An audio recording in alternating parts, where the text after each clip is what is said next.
ఆ పట్టణంలో రాత్రి 10 దాటిందంటే హడల్. ఎప్పుడు ఎక్కడ దొంగలు పడతారోనని జనానికి భయం. ఇక తాళం వేసిన ఇళ్ల ఓనర్స్ గుండెల్లో రైళ్లు పరుగులు పెడతాయి. అయినా పోలీస్ సైరన్ మాత్రం వినిపించదు. ఇంతకీ ఎక్కడి వ్యవహారం? Watch the story.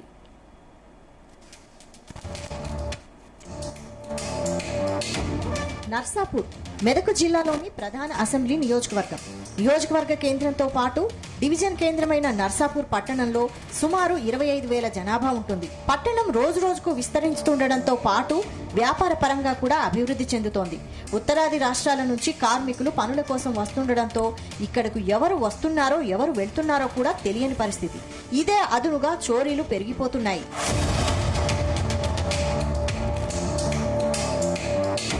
పోలీసులు పెట్రోలింగ్ తో పాటు నిఘా కూడా పెట్టి దొంగతనాల నివారణకు చర్యలు తీసుకుంటున్నామని చెబుతున్నా చోరీలు ఆగకపోగా దొంగల ఆచూకీ కూడా పట్టుకోలేకపోతున్నారు. ఒక్క జూన్ నెలలోనే పట్టణంలో 5 చోట్ల చోరీలు జరిగాయంటే పరిస్థితి ఏ విధంగా ఉందో తెలుసుకోవచ్చు.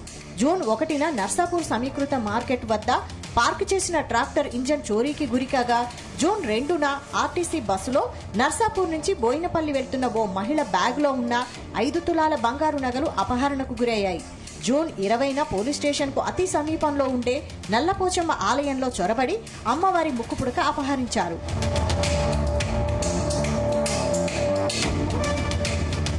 ఈ 4 రోజుల్లో అయితే ఓ స్టీలు హార్డ్వేర్ మెడికల్ హాల్ తో పాటు క్లినిక్ లో చొరబడి అందులో ఉన్న నగదు ఎత్తుకెళ్లారు. వీటితో పాటు పట్టణంలో రోడ్డుపై ఇళ్ల ముందు పార్కు చేసిన ద్విచక్ర వాహనాల అపహరణ లేకుండా పోయింది. 3 రోజుల క్రితం ఏకంగా ఆటో కూడా ఎత్తుకెళ్లిన ఘటన ఉండడం విశేషం. పట్టణంలోని పోలీసులు అందుబాటులో ఉండే చోటనే పరిస్థితి ఇలా ఉందంటే ఇక గ్రామాలలో పరిస్థితి ఏంటన్న ప్రశ్న ఎదురవుతోంది.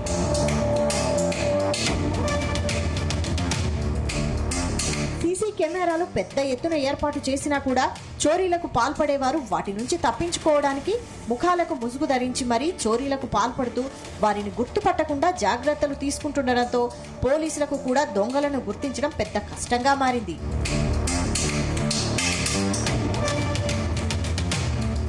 తాజాగా ఎస్బీఐ బ్రాంచ్ లో కూడా మేనేజర్ గదికి చెందిన కిటికీ అద్దాలు పగలగొట్టి అందులో దూరడానికి యత్నించి విఫలమైన ఘటన చోటు చేసుకున్నట్టు బ్యాంకు అధికారులు పోలీసులకు ఫిర్యాదు చేశారు.